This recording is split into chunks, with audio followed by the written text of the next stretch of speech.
Entre 2012 e 2021, 9 em cada 10 dos filmes de maior bilheteria de cada ano faziam parte de alguma franquia pré-estabelecida. E com os estúdios a cada dia que passa anunciando mais e mais continuações, reboots, spin-offs, remakes, a pergunta que fica é: será que acabou a criatividade em Hollywood? Eu sou o Vinícius Caian e esse é o Sentido do Filme.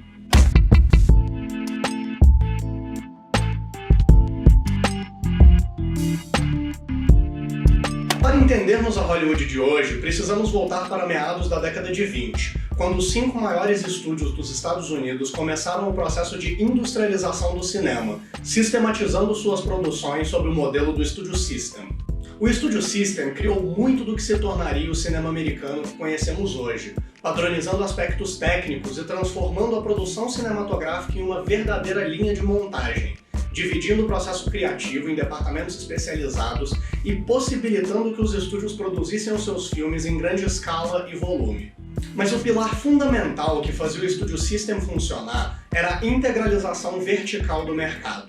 Nessa época, os estúdios eram simultaneamente donos das produtoras, das distribuidoras e das salas de cinema, fazendo com que cada estúdio praticamente controlasse o seu próprio monopólio. Os estúdios tinham tanto poder nessa época que Will Hays, presidente da MPPDA, trabalhou em conjunto com os departamentos de Estado e Comércio dos Estados Unidos na criação de lobbies para forçar a hegemonia do cinema americano em países da Europa, América Latina e Ásia. E já na década de 30, Hollywood dominava as salas de cinema do mundo inteiro. O Studio System operou quase toda a produção de Hollywood até 1948, quando o governo americano aprovou uma medida antitrust que forçou os estúdios a venderem suas salas de cinema, quebrando a integralização vertical do mercado e o controle monopolista da produção cinematográfica. Com essa reestruturação da indústria e com parte da sua programação como noticiários e desenhos animados migrando para a televisão, as salas de cinema perderam uma parte considerável do seu público, com a parcela da população americana que frequentava o cinema semanalmente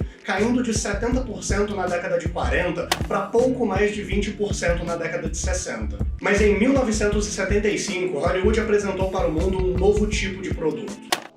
There is a creature alive today who has survived millions of years of evolution without change, without passion, and without logic.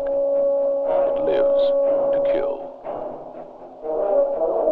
The mindless eating machine.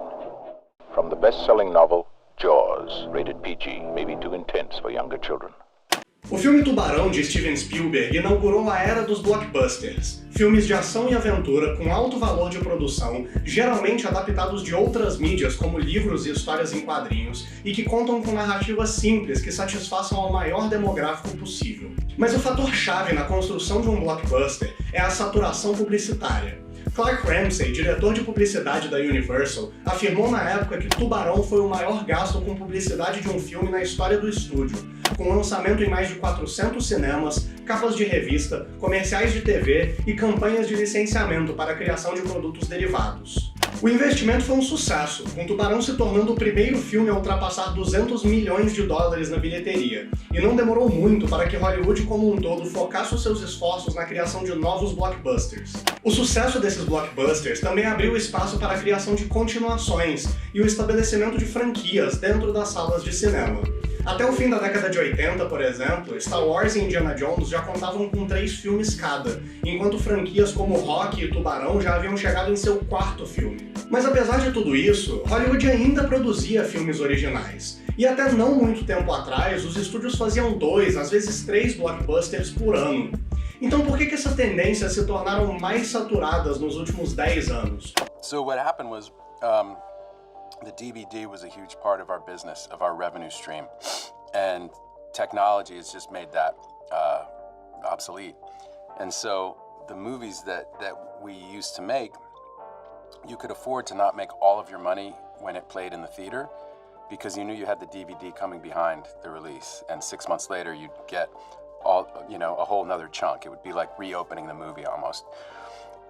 And when that went away, that changed the type of movies that we could make. A partir da venda de VHS, DVDs e Blu-rays, o mercado de home video se tornou um pilar gigantesco na economia de Hollywood, movimentando uma receita média de 12 bilhões de dólares anualmente entre 2003 e 2007, e chegando inclusive a ultrapassar a receita na venda de ingressos de cinema em grande parte desses anos. Com a chegada dos streamings, o mercado de home video caiu vertiginosamente, e com o modelo de negócio do streaming ainda buscando estabilidade, os estúdios voltaram a se tornar extremamente dependentes da bilheteria para atingirem sucesso comercial. E com isso, histórias originais perdem cada vez mais o seu espaço nas telas para projetos considerados como apostas mais seguras. A produtora Linda Obst descreve em seu livro Sleepless in Hollywood como a busca pelo sucesso comercial nas bilheterias fez com que os grandes estúdios focassem as suas produções em um tipo específico de filme. Nos últimos 10 anos, os estúdios tentaram criar uma fórmula para sucessos infalíveis, e esses produtos são os que estão enchendo as salas de cinema. Sequels, prequels, reboots, histórias de origem ou projetos multimilionários com propriedades intelectuais conhecidas como histórias em quadrinhos, livros, remakes, contos de fada e videogames. O modelo para tudo isso foi Star Wars, do qual George Lucas lançou 6 sucessos de bilheteria. E nessa fórmula para o sucesso parecia haver 3 componentes principais. Número 1. O público precisa ter ouvido falar do título antes do filme ser anunciado.